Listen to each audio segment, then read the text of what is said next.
Bueno, yo soy Julio Heredia, estoy sumamente complacido de que Cultura 00 esté actuante, que esté viva, que esté creativa y que sea una propuesta que va a enaltecer la creación de los jóvenes creadores de Lima y del Perú.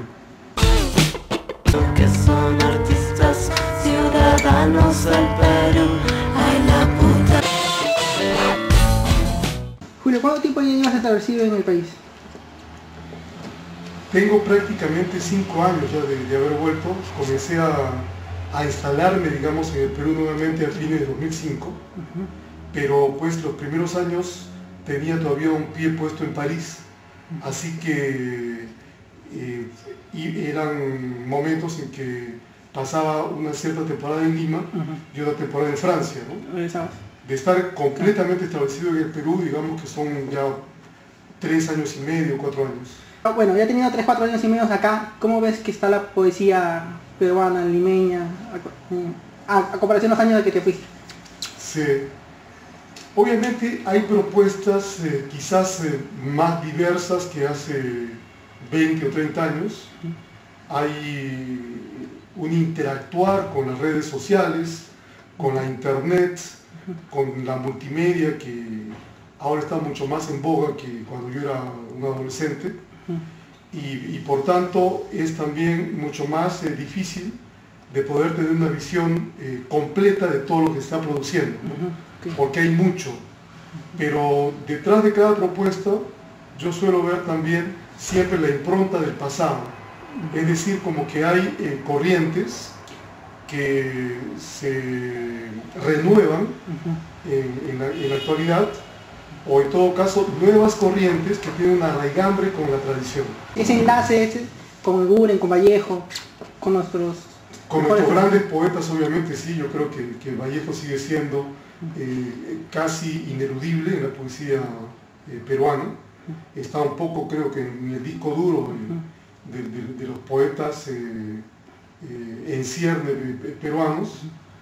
Y luego también, digamos, una poesía importante y más reciente, es decir, hablemos de la generación del 50, del 60 e incluso del 70, que influyen en las nuevas generaciones. Claro, como Varela, que ahora está recaudando en muchos... Como Blanca Varela, por supuesto, que se ha vuelto un referente, sí, ¿no? Yo he conversado con muchos escritores también, más o menos de tu edad, mucho mayor que tu edad, y dicen que agarrar el medio de Facebook, de los blogs, es como prostituir la poesía, es como prostituir la literatura. ¿Cómo tomas tú esta declaración? ¿Tú crees eso? Yo creo que depende de la actitud que cada quien asuma, ¿no? Okay. Obviamente yo creo que la inmediatez de la internet hace que la tentación de la celebridad fácil esté omnipresente. Así que me parece que hay una buena cantidad de jóvenes creadores que aparentemente están más preocupados en aparecer que en crear, ¿no? Más preocupados en que su nombre figure y suene antes que proponer una determinada línea personal y original de creación literaria, ¿no? El figurar, lo que tú estás llamando, ¿en qué momento debería importarle a un escritor? Nunca. Nunca. ¿No? Yo creo que, bueno, me va a desmentir un poco la experiencia, porque tenemos grandes nombres que siempre se preocuparon mucho en aparecer, ¿no? Vargas Llosa es el caso emblemático, y bueno, por eso ha llegado donde está, porque él ha llegado al escalón más alto de la celebridad, justamente, que es el premio Nobel, ¿no? Que no es necesariamente el escalón más alto de la excelencia poética o creativa, ¿no? Entonces, alguien como Vargas Llosa desmiente mi aseveración, es decir, a él le preocupó siempre aparecer, y es un poco, digamos, el mal ejemplo de lo que es un autor mediático, ¿no? Muy preocupado por su actualidad en los medios. Lo que no quita su calidad. Lo que no quita su calidad relativa, ¿no? En mi caso particular, yo admiro la primera obra de Vargas Llosa. Efectivamente me parece que hay 3 novelas remarcables, Conversación en la que son catedral. Conversación en la Catedral. Bueno, comencemos en orden, ¿no? Ajá. La ciudad y los perros, Ajá. La Casa Verde y Conversación en la Catedral. Y yo incluiría esta novela breve que es Los Cachorros, que me parecen 4 propuestas sumamente interesantes para la época. Que su etapa de él es que es tu etapa izquierdista. Coincide con su etapa izquierdista, coincide con su etapa de juventud, ¿no? Y todo lo demás ya me parece que es la obra trabajosa de un escritor empeñado en estar en la cresta de la obra, más que en profundidad, más que en profundizar, más que en este famoso axioma de conócete a ti mismo, está más interesado en estar, ¿no?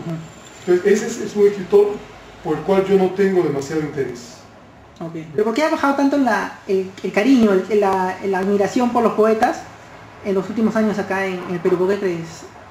Yo creo que es un fenómeno mundial. Es un fenómeno. La época es frívola. Estamos, curiosamente, aparentemente hay 2 movimientos, ¿no? Porque hay quienes piensan que estamos entrando a una época más bien de profundidad espiritual y qué sé yo. El mismo André Malraux, por ejemplo, el gran escritor francés, ya a mediados del siglo XX, había dicho que el siglo XXI iba a ser religioso o no iba a ser, ¿no? Es decir, como que si hubiera una vuelta a estas búsquedas esenciales, espirituales, no materialistas, ¿no? Entonces, es posible que eso se esté viviendo, pero al mismo tiempo vivimos una época en que prima pues el objeto, ¿no?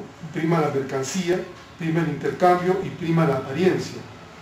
Entonces pues el poeta, que se supone que es alguien que siente en profundidad, como que se ha quedado allí un poco en su pozo o en su lugar de profundidad, y no flota pues en este mar de frivolidad que nos está invadiendo, o en el cual estamos navegando en este momento, ¿no?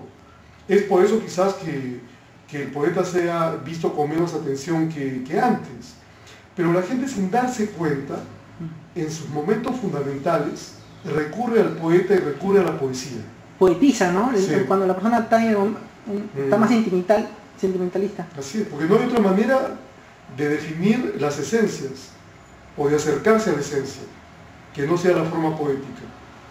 Entonces un poeta respecto de un creador de largo aliento, como pues un novelista, o un cineasta, o alguien que hace video, que sé yo, las artes que están más en boga, pues tendrá la discreción de su tarea, de pronto no tendrá los reflectores enfocados en él, ni las cámaras, pero yo creo que en cuanto hay visiones